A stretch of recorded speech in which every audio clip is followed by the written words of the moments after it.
You're listening to the Phil Klein Dental Podcast from VivaLearning.com. This year, tragically, there has been a few horrific incidents of workplace violence in the dental office.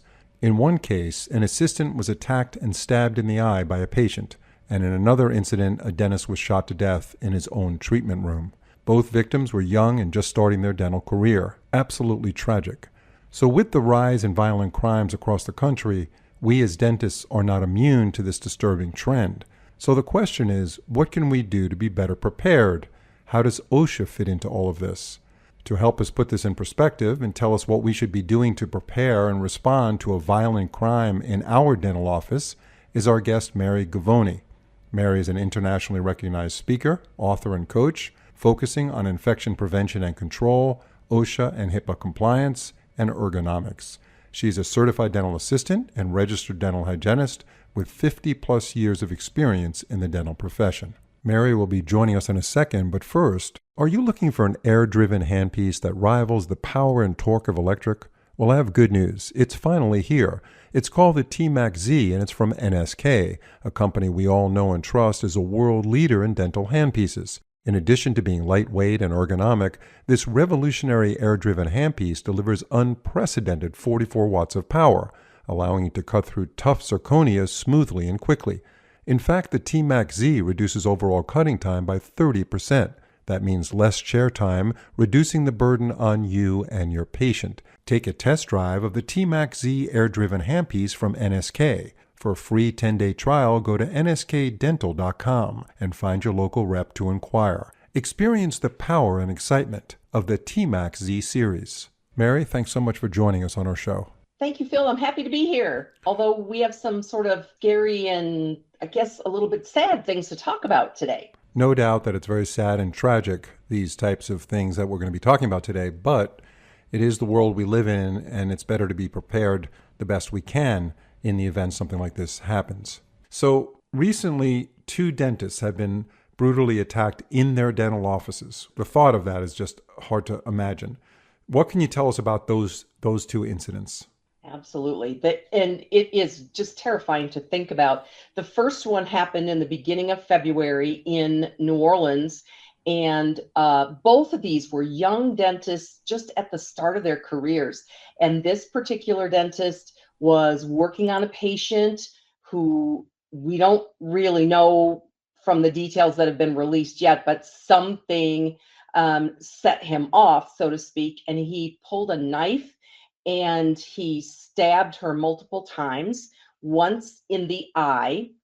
And from all the reports, it looks like she is not going to be able to keep that eye. She's probably already lost that. And so she's got a long rehab ahead of time. So what the description of the news reports is that he reached in his pocket and then reached back with the knife. So it may not have even been possible to try to restrain this patient at that point.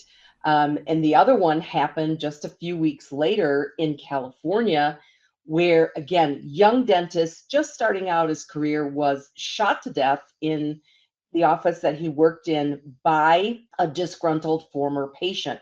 There has been some scuttlebutt in the investigative reports that have indicated there may have been some political overtones there as well, but this person came in with a gun, shot the office manager, did not kill the office manager, and then proceeded to a treatment area and shot the dentist to death and then left the office. Was caught. There were witnesses that knew what the truck was and what he looked like and so forth. And so he was caught and arrested. So this all begs the question, were there some kind of warning signs that someone maybe missed when they first came into the office? The patient who stabbed the doctor in New Orleans, did they come in already agitated, or was there something that happened while they were in the chair? We don't fully know yet, but scary, scary things. Yeah, awful. These are tragedies, especially these 2 young dentists, and one lost his life. He graduated dental school in 2022. I think he worked for his father, and his father wasn't That's there. my understanding. Yeah, his father was a dentist and went to work for his father, and then this horrible tragedy happened. So when it comes to warning signs, it seems to me that often it could be very difficult to pick up a warning sign from someone that might do something horrible. The obvious warning signs, of course, in those instances where they are shown and displayed when the patient walks in, is someone very agitated, someone who looks very nervous. Those kind of things raise a red flag. But generally speaking, even if someone's a little bit agitated, you can't go up to them and check their pockets for a gun or a knife. You can't ask them to leave the practice without a substantial reason. So tell us about the possible warning signs, and what do you do when those warning signs raise a red flag? Well, the first thing I would say is that there are some resources that we're going to make available to your listeners that come from the Department of Homeland Security and from the FBI and other agencies, law enforcement agencies, that help us to know. But there's no substitute for contacting your local police department and have an officer come to your practice and tell you specifically what to look for. How agitated does somebody have to be when they come in, when we start to think something's wrong? But I always say, go with your gut. If someone comes in, they do not have an appointment scheduled, they seem to be angry, maybe they have a hand in a pocket, tell somebody, let somebody else in the office know, because you can always be making a very discreet call to law enforcement, telling them that you have a concern, can they please respond, but without lights and sirens, so it's not going to upset or trigger something in this person, but any kind of strange behavior. What you're talking about is typically referred to as situational awareness, which is exactly the case where you have to be aware of any kind of warning signs. But unfortunately, the way it is, at least here in Austin, Texas, and probably many other cities, if you call for police support, they'll ask you, is anybody posing a deadly threat? Are you in any major danger? And just because of the shortages of law enforcement personnel, for them to come to your office in a case where you are saying that someone looks suspicious is probably unlikely. So unfortunately, what are your thoughts on that? And I think in any large metropolitan area, that is probably true. But in a smaller area, smaller city, or maybe a rural area, of course, if it's very rural, the response may not be very fast, but at least establishing a link, letting someone know that something is happening. And if nothing else, calling, getting the doctor. It's probably going to be somebody in the business office or maybe the office manager that greets somebody coming in the front door. And so letting the doctor or letting other team members know to be on the alert, to know what to do. The bottom line is that everyone should have an emergency action plan. The Department of Homeland Security, again, and the FBI have all this training. There's great free training videos that you can access for active shooter incident response. So if somebody did come in with a gun, do you run, do you hide, or do you fight back? And those are things that have to be discussed ahead of time to know, do you have a place to run to? Do you have a place to hide, to be safe? And do you have the ability to fight back? A few years ago, there was a dental assistant in Tennessee who was shot and killed by her estranged husband, who came into the workplace and shot and killed her. And this gunman probably would have shot more people in the office as he was there, but he was shot and taken down, not killed, but just taken down by a patient who happened to be in the chair who had a gun. So, whether you feel it's necessary to have weapons on site to protect yourself, I don't know. I think that's sort of a personal decision that everyone has to make and follow gun rules and all that in your area. But at least understanding that these are now becoming more the rule rather than the exception. What state was the occurrence where the dental assistant was shot? That was in Tennessee. Okay, so the gun laws there allowed license to carry. They call it an LTC or something. So it does depend on the state. And California, where that horrific murder of that young dentist occurred, the gun laws are very strict there, and it's difficult. You can buy a gun. In fact, the perpetrator who committed the crime actually bought a gun legally 2 weeks prior to that incident in California. Now, And you hear the news reports all the time that some of the school shooters or people that go into a workplace and kill some of their former coworkers, in many cases they have purchased weapons not long before they committed their violent acts. So, there's a lot of things that come into play that we working in a dental practice can't control, but what we can do is learn as much as we can about how to protect ourselves, what kinds of things to look for, and then even doing simple things like having security cameras. If you have a private entrance to the office, that door should be locked at all times. Have a security camera there so you could see who might be at that door. If it's a delivery person, you can even install like the camera doorbells that somebody can ring the bell, you can see who it is, and if you have to go and let the UPS or FedEx delivery driver come in with packages. Just those types of things that use technology to help make us safer. we'll be right back with Mary in a second, but first, if you're looking for a state-of-the-art denture system, then you need to check out iVotion from Ivoclar. The iVotion denture system is a fast and predictable process that delivers a finished denture out of a single disc for increased efficiency with attractive aesthetics. Your impressions are quickly and easily digitized in the lab, and the intuitive software allows the denture to be individually designed and customized with high accuracy. And here's the amazing part. In only one uninterrupted milling cycle, without bonding, the iVotion disc is transformed into a denture with both base and teeth material. And when the milling process is done, all you need to do is polish. The iVotion denture system is truly a game changer in denture fabrication. The dream of finishing a denture out of one single disc with unparalleled efficiency and quality is now a reality. To learn more, visit ivoclar.com. Talking about workplace violence, there's different kinds of workplace violence, different types. And this is kind of defined on many state sites that talk about workplace violence. So out of those four types, type 1 is usually considered someone with no legitimate business at the work site. So that's someone who nobody's ever seen before comes in and commits a crime. The second one, what I've been reading, is visitors that are employees or customers. And the third is violence against an employee by a present or former employee. So that's like a disgruntled employee. And then the last one is a personal relationship one. And that's the one you described with the estranged husband of that dental assistant who was shot and tragically killed. So out of those four types, I would think that the most common one would be the personal relationship. Is that true? Or do you think it's a disgruntled employee? And the least common to me would be someone who has no legitimate business at the workplace.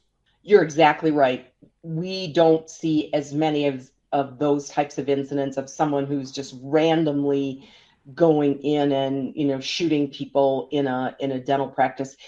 It is very, very common that is some kind of a domestic situation that spills over into the workplace, whether the perpetrator feels like they have them in a captive situation, wants to either embarrass or humiliate them, or whatever the motivation is. But that is the most common that happens. And then disgruntled former employees and or disgruntled patients who get upset about fees or treatment or anything perceived that they were wronged in seeking some kind of revenge. So OSHA talks about, you talk about different types of workplace violence. OSHA defines it as any act or threat of physical violence, harassment, intimidation, or other threatening or disruptive behavior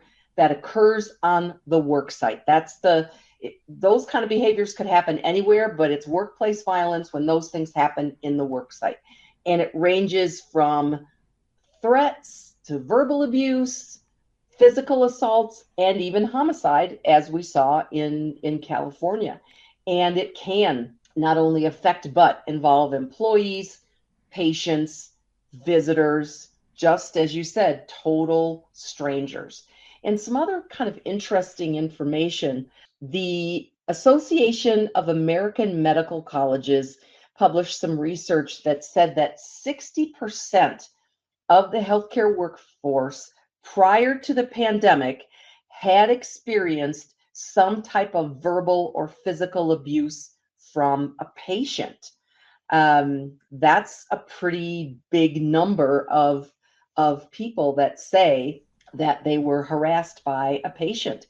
The Human Resources Organization, SHRM, Society for Human Resource Management, says that 1 in 7 employees in U.S. workplaces feels unsafe in their workplace. That's, again, another sort of scary statistic that we would think of necessarily a healthcare setting as a safe place, but apparently not so much in our current climate in this country. Yeah, I'm not sure there's any place where you can feel completely safe anymore in this world. But when we talk about the personal relationship part, which is one of the types of violence that could occur at a workplace, the personal relationship, do you think that it's the responsibility, for instance, of a dental assistant to say that I have a restraining order on my estranged husband and he's kind of gone off the edge, and if he walks into this office, please let me know or call the police or whatever. Is it the responsibility of that employee to alert the office of that kind of scenario? I believe so, because they could be the only person to give people a clue that there is a potential threat. Now, sometimes that's not something that we want to admit to other people, that maybe we have a failing relationship or maybe we're being stalked by someone. But yes, I think that everyone has, it could be the employer. Maybe it's a disgruntled, spouse in an employer relationship. You have to let someone or everyone know that there is that potential threat so you can be prepared. A number of years ago, I worked with a practice in a small town, and they did have a team member who was going through a very contentious divorce.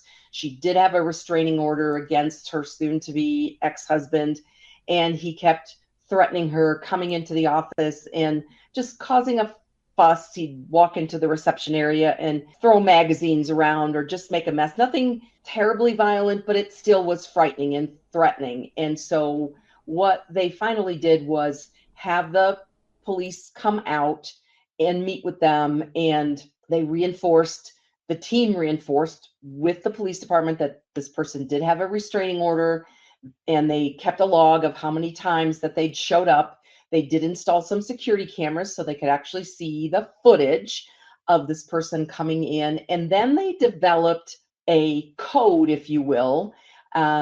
So rather than, dialing 911 from the front desk, where that, again, might alarm someone, what they did was they dialed the main number for the police station, and everyone, because small town, small police department, everyone knew if they said the next patient is here, that was the code for this guy is here, you better get up here quickly. So there's lots of different, I guess, creative, for lack of better description, things that you can do, but preparation is everything. Know what to do, because when something like that happens, panic will set in, and then we just don't necessarily think logically. Right. And to get that information on what to do, especially if there's an active shooter. I know there's a lot of resources out there. The FBI has it. There's different community safety organizations that issue that information in the form of, Yes. they have PDFs and so forth. But I mean, situational awareness is number one. So you have to be aware. If something looks like it's not right, or somebody looks very nervous, or they're coming in with a trench coat and it's 85 degrees out, Yes. something's wrong, right? So situational awareness is number one. And then, of course, being prepared to do something. And you mentioned run, hide, and fight. And I think those are the three things that are very important in these kinds of situations, but they're in that order. So the last resort is fighting, because your life is at stake. Right. The first thing you want to do is get out of there if you can. Just leave and get away. And then, of course, if you can't, you hide. And then if you're approached and there's a deadly threat, you fight. So what are some of the things that need to be documented in an office? How much, I mean, we have so much documentation, infection control, OSHA, HIPAA. Yeah.